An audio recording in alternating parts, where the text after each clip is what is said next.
Students, आज हम करेंगे क्लास 12th अकाउंट्स का हमारा topic admission of A partner.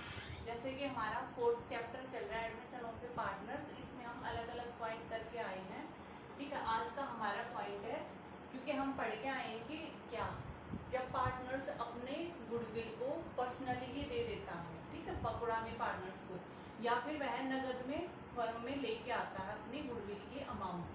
अब आज का पॉइंट है कि जब नया पार्टनर अपने हिस्से की ख्याति नगद नहीं लाता है, यानी कि उसके हिस्से में जितनी भी गुडविल के अमाउंट आई है वह उस गुडविल के अमाउंट को नगद में नहीं लेके आता है, तब हम क्या एंट्री करेंगे।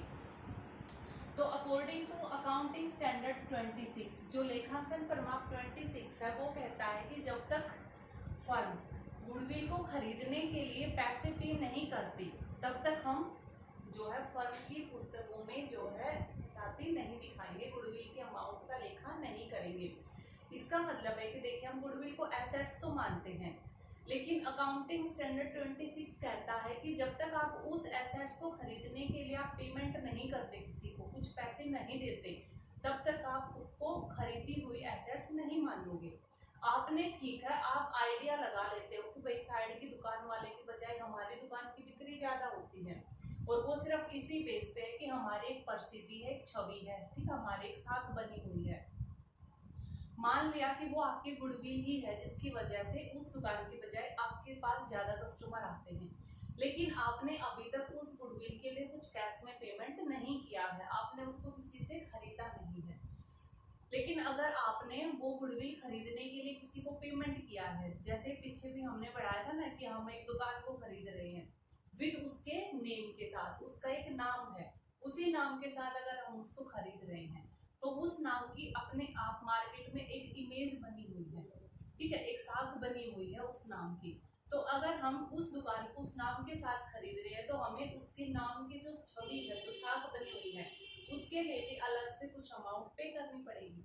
अदरवाइज अगर नाम के साथ नहीं खरीद रहे हैं तो जो जमीन का रेट, हम एक वो जमीन का टुकड़ा खरीद रहे हैं उसके हिसाब से पेमेंट कर देंगे, लेकिन यहाँ पे हम उसकी वो इमेज भी खरीद रहे हैं। तो जब हम पैसे में खरीद रहे हैं ना इमेज, ठीक है, हम पैसे में वो गुडविल खरीद रहे हैं तो हम उसका लेखा पुस्तकों में दिखाएंगे, अदरवाइज हम पुस्तकों में उसका कोई लेखा नहीं करेंगे। तो आज का हमारा यही पॉइंट है कि जब गुडविल के अमाउंट को अगर हमने परचेज किया है तो ही हम दिखाएंगे, अदरवाइज नहीं दिखाएंगे।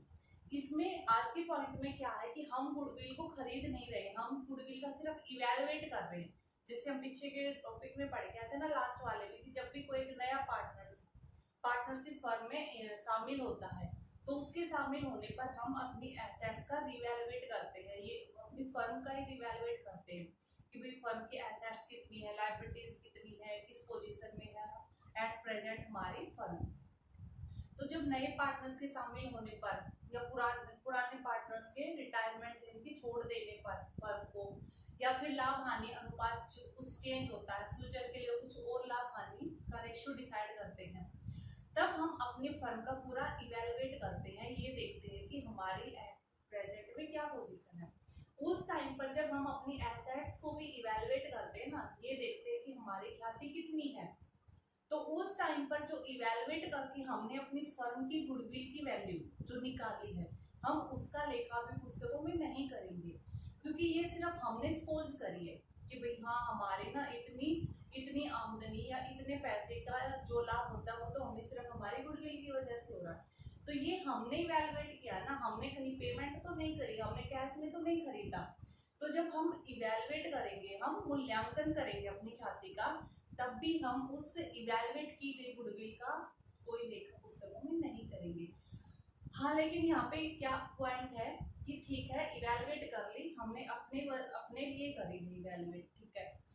तो जब नया पार्टनर्स फर्म में शामिल होगा तो उसको जो फर्म की जो गुडविल इवेलुएट करी है ना, उस गुडविल में उस नए पार्टनर्स को हिस्सा दिया जाएगा कि भाई मान लीजिए हमने फर्म की वैल्यू इवेलुएट की है 1,00,000 रुपए, नया पार्टनर्स 1/10 हिस्से के लिए फर्म में शामिल हो रहा है, तो 1/10 हिस्से के लिए उसकी गुडविल में कितना हिस्सा बनता है, 10,000, यानी कि वो 10,000 रुपए एज ए गुडविल लेकर आएगा।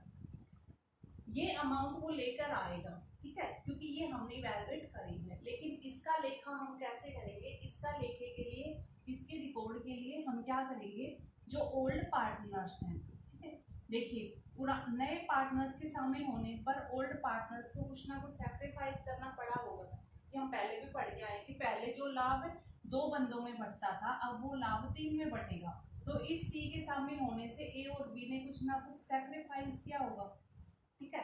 तो इन्होंने जो सैक्रिफाइस किया है, ठीक है, उस सैक्रिफाइस के रेशियो में सी जो गुडविल लेके आएगा, इस गुडविल को ए और बी आपस में बांट लेंगे उस सैक्रिफाइस के रेशियो में, क्योंकि इन्होंने इतना त्याग किया है सी के शामिल होने से। तो इन्होंने जो त्याग किया है उसके बदले में ये सी से कुछ अमाउंट तो मांगते ही हैं, ठीक है। तो इस गुडविल में सी का जो हिस्सा होगा वो हिस्सा सी लेकर आएगा और उस हिस्से को ए और बी अपने सैक्रिफाइस रेशियो में आपस में बांट लेंगे, ठीक है। बाकी जब हम क्वेश्चंस करेंगे तब आपको ये पॉइंट और इजीली क्लियर हो जाएगा। 4-5 क्वेश्चन जब हम इसी तरह के करेंगे तो हमारा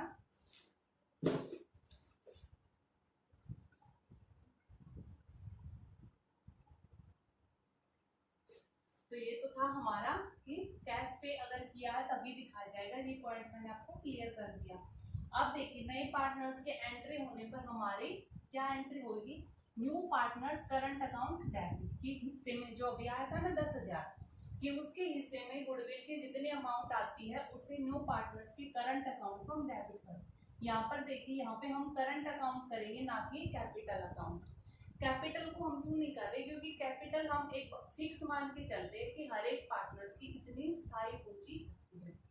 उस स्थायी पूंजी में अगर हम इंटरेस्ट, ड्रॉइंग, ये क्या कहते हैं, गुडविल, ये सब तो कुछ दिखाने लगे तो हमें पता है कि हमारा करंट का बैलेंस बदल जाता है, ठीक है, कुछ अलग आ जाता है। लेकिन हम जैसे हम सेकंड लेक्चर उसमें पढ़ के आए लेसन में कि पूंजी को हम 2 हिस्सों में बांटते हैं, स्थायी पूंजी और परिवर्तनशील पूंजी। तो इसमें हम यही मान के चलते हैं कि स्थायी पूंजी जो पूंजी लगाई है उसको अलग रखो, उसमें कोई चीज नहीं होगा। पार्टनर्स के साथ जो बाकी का लेन देन हुआ है ना, ब्याज का, गुडविल का, उसके लिए हम अलग से करंट अकाउंट में उन सब चीजों का लेन देन रखेंगे। तो इसीलिए नए पार्टनर्स की पूंजी को हम फिक्स रखते हैं। तो उसके साथ बाकी गुडविल का जो लेन देन होगा वो किसके साथ में होगा, इसके करंट अकाउंट में। तो न्यू पार्टनर्स का करंट अकाउंट डेबिट करेंगे और ओल्ड पार्टनर्स का कैपिटल अकाउंट, क्योंकि ओल्ड पार्टनर्स की पूंजी जो लगी हुई है वो काफी सालों से लगी हुई है, ठीक है। लेकिन नए पार्टनर्स के कैपिटल अकाउंट में हम ये दिखा दिया जाएगा तो स्टार्टिंग में ही उसके कैपिटल अकाउंट का बैलेंस अलग दिखेगा। लेकिन यहाँ पे उसकी पूंजी को हमें एक बार फिक्स दिखाना है कि इतनी पूंजी इसने यहाँ पर लगाई है। इसीलिए हम न्यू पार्टनर्स का करंट अकाउंट लेंगे और ओल्ड पार्टनर्स का कैपिटल अकाउंट का यहाँ पर, ठीक है। ये हमारी जर्नल एंट्री जो कि हमें करनी है, ठीक है। तो एक क्वेश्चन समझाती हूँ मैं। नरेशन में आप लिख दोगे इसके नरेशन के नीचे कि current account of new partners debited from his share in goodwill, कि गुडविल में उसका जितना हिस्सा आएगा उस हिस्से से न्यू पार्टनर्स के करंट अकाउंट को डेबिट कर दो और ओल्ड पार्टनर्स के कैपिटल अकाउंट को उनके सैक्रिफाइस रेशियो के हिसाब से क्रेडिट करो, ठीक है। एक क्वेश्चन समझाती हूँ। ए और बी 2 पार्टनर्स थे जो कि लाभ हानि को 3 और 2 के रेशियो में बांटते थे। उन्होंने सी को एडमिट किया, 1/4 शेयर के लिए, और सी को एडमिट करने के बाद उनका न्यू रेशियो हो गया 5:3 का, ठीक है। इतना उसने बता रखा है। C bring the capital in cash, C जो है अपनी पूंजी के लिए 50,000 रुपए नगद लेके आता है, इनकी पूंजी के रूप में 50,000 रुपए लेके आता है C. But not bring any amount for goodwill, लेकिन गुडविल के लिए वो कोई भी अमाउंट लेकर नहीं आता, ठीक है। फर्म्स गुडविल इवैल्यूएट 48,000, और जो फर्म की गुडविल है उसको कितना इवैल्यूएट किया, कितना मूल्यांकित किया हमने, 48,000। यानी कि पार्टनर्स ने जब इवैल्यूएट किया अपनी फर्म को तो 48,000 रुपए से उन्होंने गुडविल को इवैल्यूएट किया है कि हमारी फर्म की गुडविल 48,000, ठीक है। तो अब हम क्या करेंगे, अब हम निकालेंगे सबसे पहले हमारी जर्नल एंट्रीज होंगी। लेकिन हमें पता है कि सी जब गुडविल नहीं लेकर आता तो फर्म की जो गुडविल है उसमें सी का हिस्सा निकाला जाएगा, तो सबसे पहले she is share in goodwill. तो सी का गुडविल में हिस्सा कितना हो जाएगा? फर्म की गुडविल है टोटल 48,000। 48,000 का सी को कितने के लिए शामिल किया है? 1/4। यानी कि अगर लाभ का 1/4 हिस्सा लेगा तो उसको गुडविल का भी 1/4 पे देना पड़ेगा। तो उसका गुडविल में हिस्सा कितना हो गया? यानी कि सी को 12,000 गुडविल के देने पड़ेंगे, लेकिन वो इस चीज को नकद में नहीं लेके आया है। तो नकद में नहीं लेके आए तो हम इस जनरल एंट्री के थ्रू उसको शो कर देंगे। ठीक है, तो अब हमें पता है कि इससे शो कर देंगे और पुराने पार्टनर्स को इसके सैक्रिफाइस में अमाउंट बचे। तो अब हमें चाहिए क्या? Sacrifice ratio. तो पहले हम अपने वर्किंग नोट पूरा तैयार कर लेते। जनरल एंट्री तो 2 मिनट का काम है। तो एक वर्किंग नोट तो ये तैयार हो गया कि सी की गुडविल निकल गई। दूसरे में हमें चाहिए सैक्रिफाइस रेशियो। सैक्रिफाइस रेशियो के लिए ओल्ड माइनस न्यू। तो ए का सैक्रिफाइस हम निकालेंगे तो ए का old ratio 3/5 minus new ratio कितना है? 5/12। बी का ओल्ड रेशियो 2/5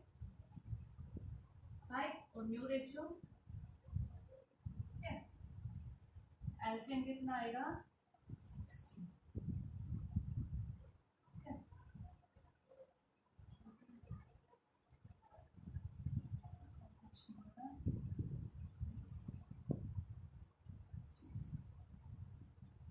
यहाँ पर आ जाएगा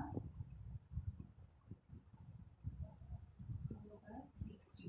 तो सैक्रिफाइस रेशियो हमारा हो जाएगा 11/4। 11 और 4 का हमारा क्या निकल जाएगा? Sacrifice ratio. ठीक है, तो अब हमारे पास सैक्रिफाइस भी है, गुडविल की भी है हमारी। अब हम करेंगे जनरल एंट्रीज। तो जनरल एंट्री करने के लिए सबसे पहले देखिए सी क्या लेके आया है? तो कैश लेके आया है। ठीक है, तो एक बार हमारा साफ हो गया ना, सैक्रिफाइस रेशियो हमारा निकल के आ गया 11 और 4 का, और ये गुडविल निकल के आ गई। इसको साफ करती हूँ ताकि आपको यहाँ पर समझ में आ जाए general entry.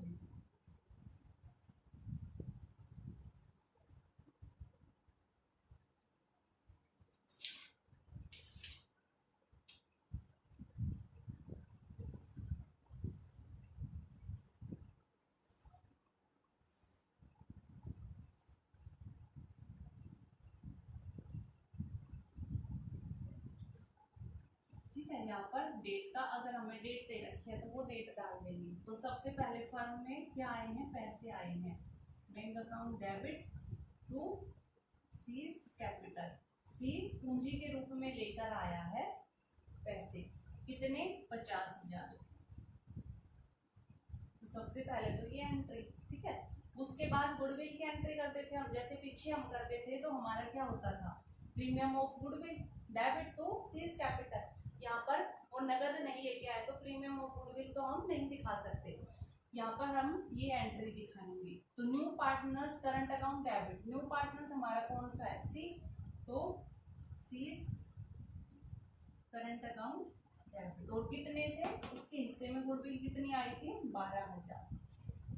To old partners capital. तो ओल्ड पार्टनर्स में ए का कैपिटल है और टू बी का कैपिटल है, क्योंकि इन्होंने सैक्रिफाइस किया है। ठीक है, यहाँ पर नरेशन के तौर पे ये चीजें लिखनी है। यहाँ पर C bring the capital in cash 50,000। ठीक है, इस 12,000 को सैक्रिफाइस रेशियो हमारा क्या निकल के आया था? 11 और 4 का। ठीक है, तो 11/4 में अगर हम 12,000 को बांटेंगे तो हमारे पास कितने आ जाएंगे? देखिए ए का आ जाएगा 3 से कट गए। ठीक है, ये आ गए 8800। ठीक है, ये आ गए 8800। और बी का आ जाएगा हमारे पास 3200।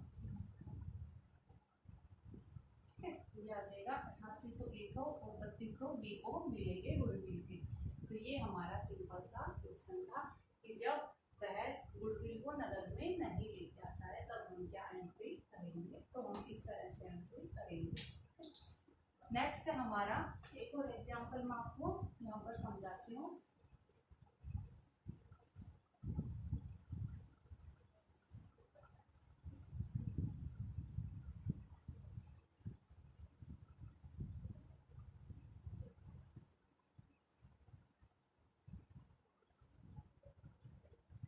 नेक्स्ट क्वेश्चन है हमारा, नेक्स्ट एग्जांपल है हमारा 36 एग्जांपल का। उसमें क्या था, उन्होंने एक मफिन और पार्टनर्स प्रॉफिट शेयरिंग रेशियो 5 और 4, यानी कि केक और मफिन जो है दो पार्टनर्स हैं और वो अपने प्रॉफिट लॉस को 5 और 4 के रेशियो में डिवाइड करते हैं। On 1 April 2016 they admit Cookies, ठीक है, 1 April 2016 they admit Cookie 1/4 share, 1/4 share के लिए वो कुकी को एडमिट करते हैं पार्टनरशिप में। तो इसके एडमिट करने के बाद न्यू रेशियो क्या हो जाता है, 3:1, ठीक है, क्योंकि यहाँ पर कौन हमारा बन गया, पार्टनर कुकी। ओके, उसके बाद है goodwill at the time of Cookie's admission is to be valuated on the basis of capitalisation of the average profit.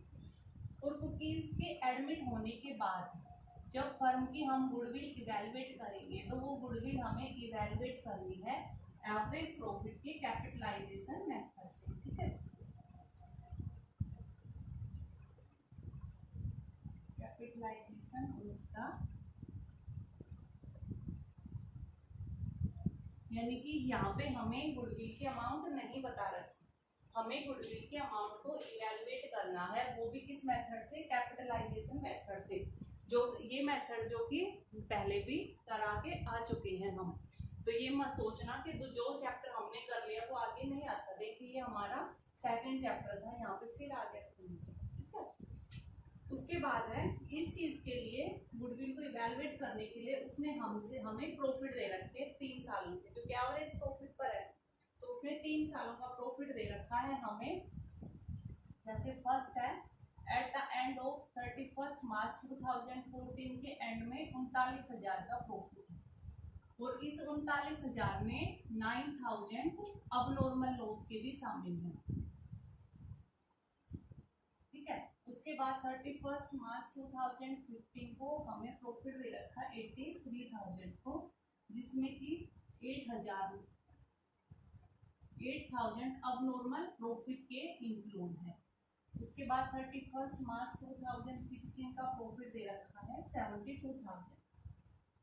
उसके बाद क्या कह रहा है कि 1 April 2016 the firm had assets, 2016 1 April 2016 को जो फर्म की एसेट्स थी उनकी वैल्यू थी 8 lakh rupees, 8 lakh. It's creditor amount of, इसी डेट में एसेट्स तो इतनी थी, इसी डेट में उसके क्रेडिटर्स थे, लेनदार उसके कितने थे, ठीक है, लेनदार 3,60,000 के लेनदार थे, और फर्म का रिजर्व फंड भी था, यानी कि उसने खुद से पैसे बचा के एक फंड बना रखा था, पैसे रिजर्व कर रखे थे, उसने बाहर से नहीं ले रखेंगे, उसकी खुद की बचत है 40,000 की। जबकि पार्टनर्स का जो कैपिटल है, पार्टनर्स का कैपिटल अकाउंट कितना बैलेंस शो कर रहा था, 4 लाख का, 4 लाख के पार्टनर्स कैपिटल के बैलेंस हैं।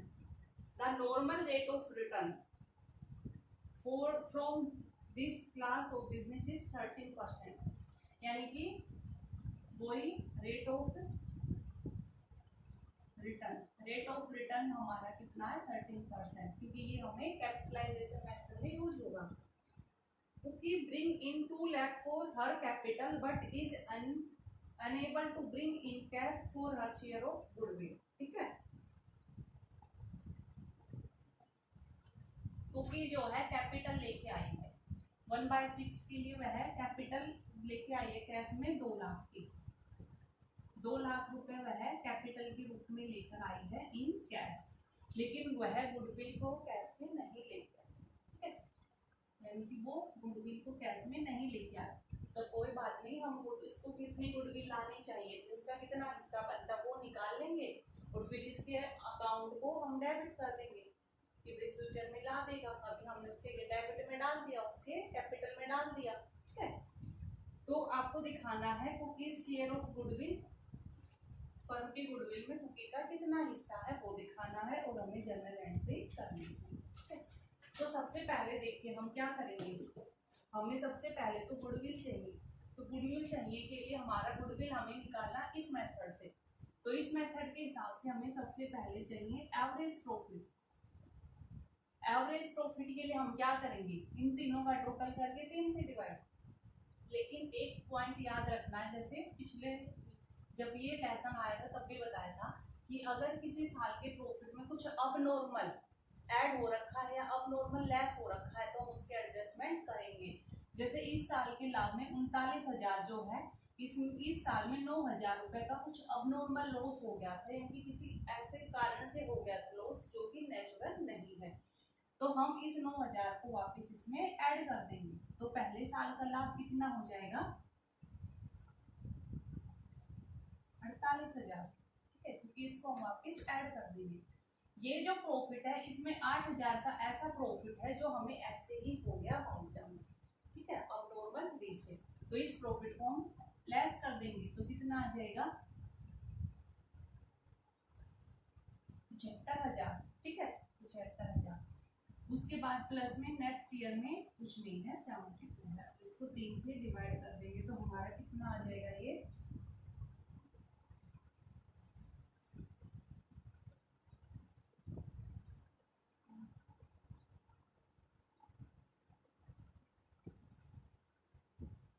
इतना ही आएगा ना टोटल सारे,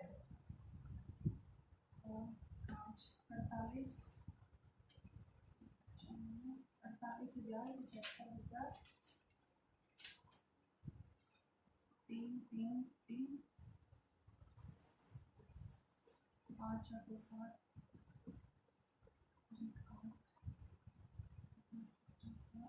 इतना आ जाएगा हमारा टोटल। उसको 3 से डिवाइड करेंगे तो 65,000। ठीक है, हमारा कितना आ जाएगा, 65,000 की हमारा एवरेज प्रॉफिट आ गया। अब इस 65,000 को हम क्या करेंगे, देखिए 65,000 हमारा क्या आ गया, एवरेज प्रॉफिट। अब हम निकालेंगे अपना कैपिटलाइजेशन वैल्यू, क्योंकि हमें कैपिटलाइजेशन मेथड से करना है। Capitalisation value of average profit, इस एवरेज प्रॉफिट को हम कैपिटलाइज करेंगे। तो उसके लिए हमें कैसे करते थे कैपिटलाइजेशन, रेट ऑफ रिटर्न नीचे और एंटर। ठीक है,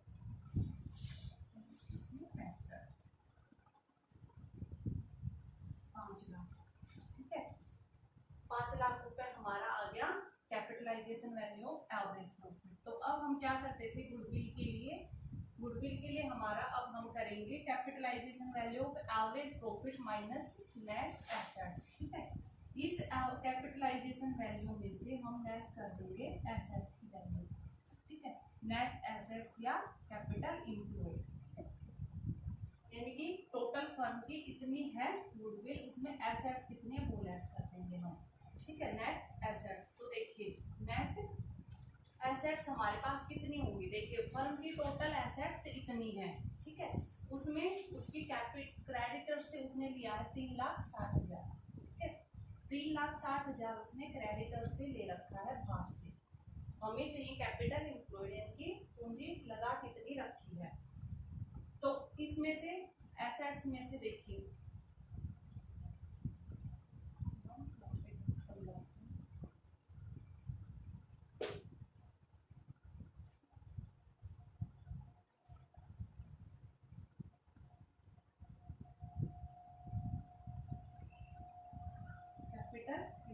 कैपिटल एम्प्लॉयड के लिए हम क्या करेंगे,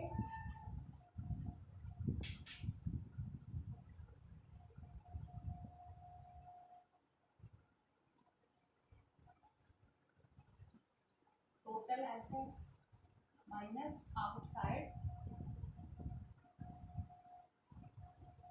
लायबिलिटीज, यानी कि फर्म की टोटल एसेट्स थी 8 लाख की, उसमें से उसने बाहर वालों से ले रखा है 3,60,000। बाहर वालों से सिर्फ 3,60,000 रुपए का पैसा ही ले रखा है। बाकी जो बच गया वो तो उसने अपने पास से खुद से ही लगा रखा है ना, ठीक है। तो 4,40,000 वो रुपया है जो या तो उस पार्टनर्स ने लगा रखा है या फिर उनका कुछ रिजर्व है। तो अब देखिए ये पैसा ऐसा है जो या तो पार्टनर्स ने लगा रखा है या फर्म ने कुछ बचत कर रखी है वो, क्योंकि बाहर वालों से तो सिर्फ 3,60,000 ले रखा था। तो 4,40,000 में से हमें पता है कि 40,000 तो उन्होंने बचत कर करके फर्म ने इकट्ठा कर रखा है। तो पार्टनर्स ने सिर्फ कितना लगा रखा है, कितना लगा रखा है, 4 लाख। तो पार्टनर्स ने कितना पैसा लगा रखा है यहाँ पर, 4 लाख रुपए, ठीक है। तो उसके बाद हम गुडविल का पॉइंट निकाल लेते हैं। तो गुडविल का पॉइंट निकालने के लिए हमारे पास क्या हो गया, अब हम इसमें से नेट एसेट्स निकाल लेंगे जो कि हमारे 4,40,000 आई थी, क्योंकि 4,40,000 की वो एसेट्स है, इसको कैपिटल एम्प्लॉयड भी बोल सकते हैं, यानी कि ये पूंजी ही है, ठीक है, स्वामियों के द्वारा लगाई गई है, या तो उन्होंने खुद लगाई है या हर साल के प्रॉफिट में से जो बचा बचा के उन्होंने सेविंग कर रखी है फर्म में रिजर्व के तौर पे, वो पैसा लगा हुआ है। तो डिफरेंस कितना आ जाएगा हमारा, 60,000 का। 60,000 हमारी क्या आ गई, गुडविल। अब इस 60,000 की गुडविल में हमें सिर्फ किसका हिस्सा निकालना है, कुकी का, ठीक है, कुकीज शेयर इन गुडविल। ये तो 60,000 जो है फर्म की गुडविल है कि भाई फर्म की टोटल 60,000 गुडविल है, इसमें कुकी की कितनी है, कुकी का हिस्सा कितना है, 1/6। तो कुकी की गुडविल कितनी आ गई, 10,000, ठीक है। फर्म के गुडविल में उसका हिस्सा 1/6 है, तो उसकी गुडविल में हिस्सा आ गया उसका 10,000। अब देखिए इस 10,000 के लिए हम, एक तो इसने यही पूछा था क्वेश्चन में, हमने निकाल दिया। दूसरा उसने पूछा है क्या, जर्नल एंट्री। तो जर्नल एंट्री तो अब हमारी सिंपल सी है। सबसे पहले जनरल एंट्री के लिए हम क्या करेंगे, क्योंकि वह कैश तो लेके ही आया है ना, तो कैश लेके आए तो bank account debit to Cookie's capital account credit. कितने का लेके आया था, 2 लाख रुपए पूंजी के रूप में, 2 लाख रुपए तो वो लेके ही आया। उसके बाद कुकीज कैपिटल नहीं current, Cookie's current account debit कितने से, 10,000, ठीक है, 10,000 to Cake account capital account, to Cake capital account और टू मफिन कैपिटल अकाउंट को हम क्या कर देंगे, क्रेडिट कर देंगे इस रेशियो से, सैक्रिफाइस से, यानी कि इस 10,000 को हम केक और मफिन के कैपिटल में उनके सैक्रिफाइस रेशियो में बांट देंगे। सैक्रिफाइस हमारा निकल ही जाएगा क्योंकि यहाँ पे ओल्ड और न्यू दोनों दे रखा था हमें, तो वो आप इजीली निकाल सकते हो। तो सैक्रिफाइस आएगा उसमें ये 10,000 हम बांट देंगे। तो ये था आपका सेकंड एग्जांपल।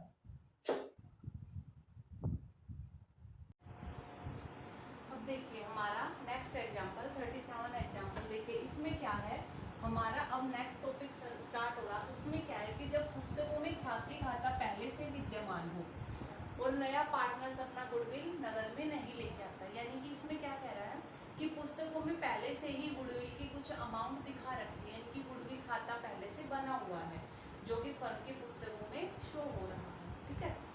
और नया पार्टनर्स आया है, हमें फर्म का पूरा हम दोबारा से रिवैल्यूएट कर रहे हैं सब कुछ, तो उस टाइम पर फर्म की गुडविल को हमने दोबारा से मूल्यांकित किया है, इवैल्यूएट किया है, तब गुडविल की वैल्यू हमने कुछ और निकाली है। तो इस टाइम पे क्या होता है कि जो पुराना गुडविल का अकाउंट जो बैलेंस शो कर रहा है ना, हम उस पुराने वाले बैलेंस को पुराने पार्टनर्स में बांट के उसको खत्म करके आते हैं। जैसा हमने कैपिटल वाले उसमें किया था, कैपिटल रिजर्व और प्रॉफिट, ठीक है, वर्कमैन कंपनसेशन रिजर्व वाला टॉपिक याद हो, ठीक है। तो वहाँ पे भी हमने किया था ना कि नया पार्टनर जब शामिल होता है तो फर्म में जो प्रॉफिट एंड लॉस का या रिजर्व का जो बैलेंस है हम उसको राइट ऑफ कर देते हैं, क्योंकि नए सिरे से स्टार्ट होना सब कुछ। तो जो गुडविल का बैलेंस पहले से शो हो रहा है हम उसको भी फिनिश करते राइट ऑफ करते हैं, ठीक है। तो इसके लिए हम क्या करेंगे, इस गुडविल को पुराने पार्टनर्स में राइट ऑफ कर देंगे, उनके अकाउंट में ट्रांसफर कर देंगे। तो इसके लिए हम क्या करेंगे, पुराने पार्टनर्स का जो ओल्ड रेशियो, जो लाभ हानि का रेशियो, क्योंकि उस टाइम पर जेड तो अब शामिल हुआ है और वो जो गुडविल पहले से ही ऑलरेडी शो, पहले से ही जो गुडविल का बैलेंस दिखा रखा है पुस्तकों में वो 240 है, तो इस 240 के टाइम पर तो सिर्फ एक्स और वाई ही पार्टनर्स थे, तो इस गुडविल को इसमें बांट दिया जाएगा एक्स और वाई को, ठीक है। 5 और 3 के रेशियो में इस गुडविल को बांट दिया जाएगा, राइट ऑफ कर दिया जाएगा। तो इसके लिए हम क्या करेंगे, हम करेंगे एक्स का कैपिटल अकाउंट डेबिट और वाई का capital account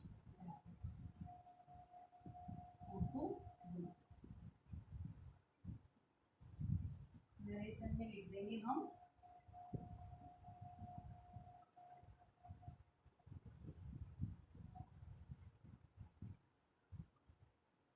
goodwill right of in old partners in old ratio, पुराने पार्टनर्स के पुराने रेशियो में गुडविल को हम राइट ऑफ कर देंगे। तो देखिए गुडविल कितनी थी 240 की, तो अब ये 240 की खत्म हो रही है, पुराने पार्टनर्स के कैपिटल के डेबिट में हम डाल देंगे, ठीक है, कि उनसे ये अमाउंट का हम क्या करेंगे, उनसे ये अमाउंट मंगवाई जाएगी कि अब हम पुराने गुडविल के हिसाब से चलेंगे। तो इस 240 को इनके ओल्ड रेशियो 5 और 3 है, तो इस 5 और 3 में अगर हम इसको बांटेंगे तो देखिए 240 का 5 और 3, ठीक है,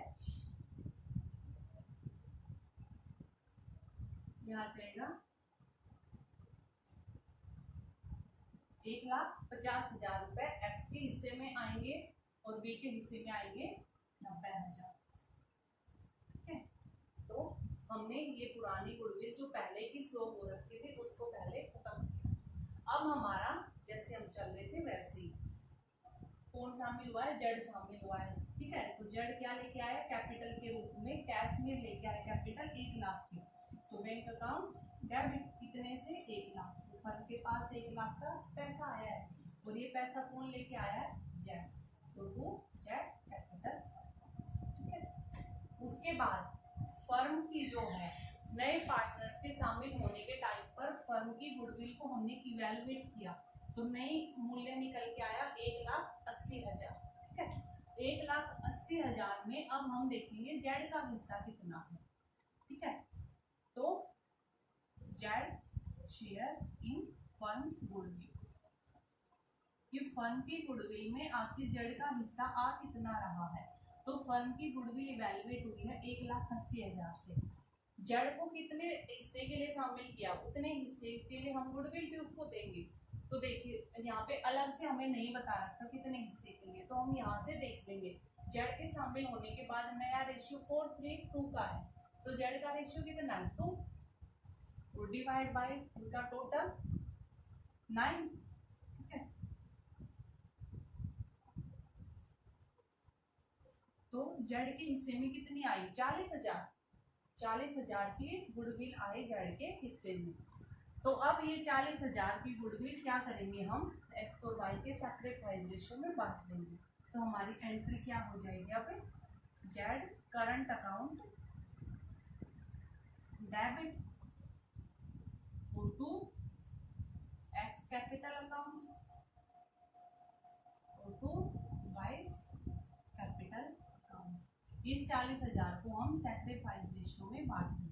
सैक्रिफाइस रेशियो हम निकाल लेंगे, बार बार आपको बताने की जरूरत है नहीं, ओल्ड रेशियो है और न्यू रेशियो है, यहाँ से जो सैक्रिफाइस निकले उस रेशियो में इनको बांट देंगे। यानी कि यहाँ पे सिर्फ एक पॉइंट ये था कि अगर पहले से ही पुस्तकों में कोई गुडविल का अकाउंट दिखा रखा है, गुडविल अकाउंट का बैलेंस शो हो रहा है, तो हम पहले उस वाले गुडविल को खत्म करके आएंगे, ठीक है। उसके बाद सिंपल पूरी एंट्री कि नया पार्टनर शामिल हुआ है, गुडविल लेके आया है नहीं लेके आया, उसके हिसाब से एंट्री करें, ठीक है। आगे नेक्स्ट अब देखिए हमारा एक और नेक्स्ट एग्जांपल। देखिए अभी जो कराया उसके बीच में 2-3 क्वेश्चन हो रहा है, वो सिंपल से है। उसमें क्या करता है वो बीच में ना आपको ये भी बता देगा कि पार्टनर्स नगद लेके आया है या पार्टनर्स गुडविल नगद लेके नहीं आया है। तो हम जब पार्टनर्स नगद लेके आए ये पॉइंट हम करके आ चुके हैं, तो उसने पीछे वाला टॉपिक यहाँ पे फिर डाल दिया कि बच्चे को पिछला पॉइंट याद है या नहीं। तो नगद लेके आया तो हम goodwill of premium amount debit कर देते हैं, ठीक है। नहीं लेके आता है तो हम उसके करंट अकाउंट को डेबिट कर देते हैं, ठीक है। बाकी वही है, नीचे का तो वही रहेगा, ओल्ड पार्टनर्स का कैपिटल अकाउंट क्रेडिट ही होना है सैक्रिफाइस रेशियो से, ठीक है। नेक्स्ट पॉइंट है आपका फोर्थ एग्जाम्पल है, ए और बी दो पार्टनर्स हैं, उनका रेशियो 3 और 2 के रेशियो में वो लाभ हानि को बांटते हैं।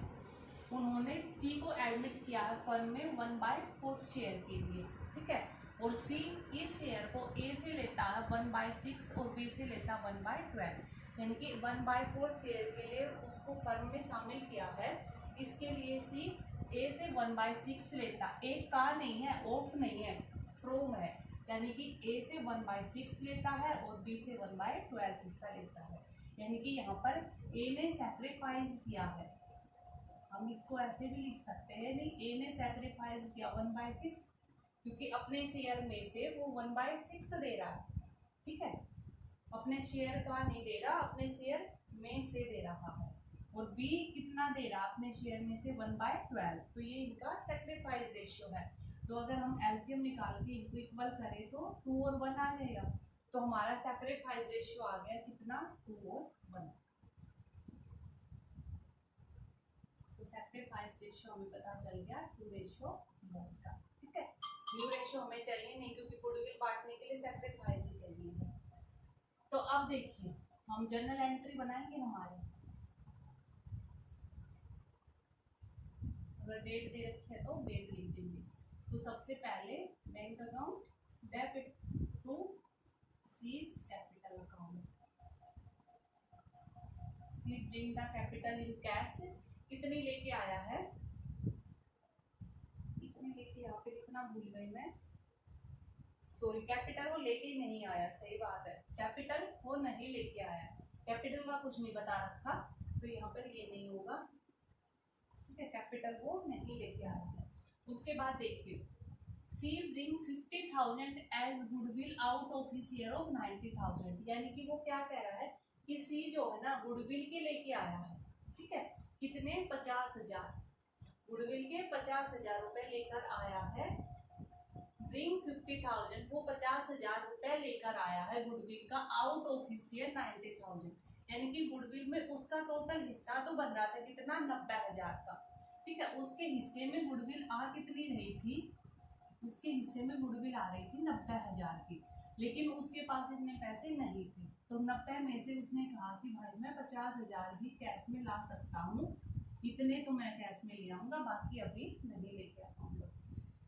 तो यहाँ पर देखिए हमारे इस क्वेश्चन में दोनों पॉइंट आ गए जो हम पीछे करके आए हैं, क्या, जब कैश में लेके आता है तो कैश में लेके आता है तो 50,000 लेके आता है, जब कैश में नहीं लेके आया तो नहीं लेके आया, वो कितनी अमाउंट है, टोटल 90 था, 50 कैश में लेके आया है, तो बच कितनी गई, 40,000, तो ये वो 40,000 है जो गुडविल के उसके हिस्से के हैं, लेकिन वह नगद नहीं लेके आया, तो यहाँ पे ये दोनों पॉइंट ऐड हो गए, 50 नगद में लेके आया, 40 नहीं लेके आया, तो दोनों की एंट्री हम यहाँ पे मिक्स कर देंगे, अलग अलग तो हम दोनों पॉइंट पढ़ के आ चुके हैं। तो यहाँ पे देखिए सबसे पहले हम जो नगद लेके आया उसकी एंट्री, तो बैंक अकाउंट डेबिट टू, जैसे कैपिटल आता था तो हमने अभी लिखा था ना सीज कैपिटल, तो यहाँ पे कैपिटल नहीं लेके आया, क्या लेके आया, वो प्रीमियम ऑफ गुडविल, तो हम प्रीमियम ऑफ गुडविल लिख देंगे, कितना, नगद में कितना लेके आया, 50, ठीक है। उसके बाद जब वह नगद नहीं लेके आता था तो हम क्या करते थे, सीज करंट अकाउंट डेबिट, कितने से, 40,000, क्योंकि 40,000 वह नहीं लेके आया, उनको किसमें बांट देते थे, ए के कैपिटल अकाउंट में और को बी के कैपिटल अकाउंट में बांट देते थे हम इनके सैक्रिफाइस रेशियो में, ठीक है, ऐसे ही करते थे। लेकिन जब ये नगद लेके आता है इसको भी तो हम क्या करते थे, पुराने पार्टनर्स के सैक्रिफाइस रेशियो में ट्रांसफर करते थे इस अमाउंट को भी, तो इसके लिए हम क्या एंट्री करते थे, क्योंकि प्रीमियम ऑफ गुडविल यहाँ पर क्या है, क्रेडिट, तो अब इसको क्या कर देंगे, प्रीमियम ऑफ गुडविल अकाउंट को हम क्या कर देंगे, डेबिट, कितने से, 50,000 से, और टू ए और बी, तो इन दोनों को तो क्रेडिट होना ही है, दोनों के साथ, इसके साथ भी और इसके साथ भी, तो इन दोनों को हम इकट्ठा लिख देते हैं। अब टोटल अमाउंट कितनी हो गई, 90, ठीक है, तो इस टोटल 90 को हम सैक्रिफाइस रेशियो में बांट देंगे ए और बी में। अगर आपको ये ना समझ में आए इतना तो कोई बात नहीं, आप 2 बार एंट्री कर लीजिए, प्रीमियम ऑफ गुडविल 50,000, तो 2 ए और बी किसके सैक्रिफाइस रेशियो में बांटते थे, जो कि हमारा 2 और 1 का निकल के आया। ठीक है, तो 50,000 को हम 2 और 1 के रेशियो में जब बांटेंगे तो हमारा कुछ पॉइंट में आता है, कोई बात नहीं। दूसरी एंट्री हमें पता है क्या, C's current account debit to A's capital account to B's capital account. कितनी नहीं लेके आया था वह नगद में 40,000, तो इस 40 को भी हम क्या करेंगे 2 और 1 के रेशियो में बांट देंगे ए और बी के सैक्रिफाइस में। बात तो वो यहाँ पर ये है, ये दोनों क्रेडिट है, यहाँ पर ये डेबिट का अलग नाम हो गया, लेकिन क्रेडिट ए और बी को, तो इसीलिए हम इनकी ज्वाइंट एंट्री कर देते हैं, जो कि आप 11th में पढ़ के आए हो ना, ज्वाइंट एंट्री, मिक्स एंट्री कर देते हैं, कंबाइंड एंट्री कर देते हैं। ठीक है, तो इन दोनों को हम, ये भी डेबिट है ये भी डेबिट है, तो इन दोनों को हम इकट्ठा ही लिख देते हैं, यहाँ पे ये डेबिट और इसके नीचे ही सीज का करंट अकाउंट डेबिट। अब डेबिट का टोटल हो गया 90,000, तो इस 90 को हम ए और बी के रेशियो सैक्रिफाइस रेशियो में